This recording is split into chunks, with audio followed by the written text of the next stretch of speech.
Hey, this is Brian Lilly, Green Scene Home Inspections. Another reason to get your home inspected. Check out this older Whirlpool water heater. It's in the garage. No sediment trap on the gas line. Lots of corrosion at the fittings as well as at the tank. Looks like the accumulator is a little cockeyed. Expect to see a little bit of carbon monoxide to leak into the garage for this location. It's also rusty. It's also venting at a horizontal line instead of 1/4 up every foot.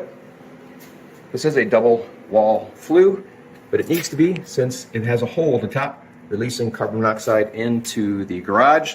And when it vents to the exterior, it can go through the wall, but it needs to turn upwards and vent vertically, and not the way it is now. This is Brian, Green Scene Home Inspections. Thanks, have a great day.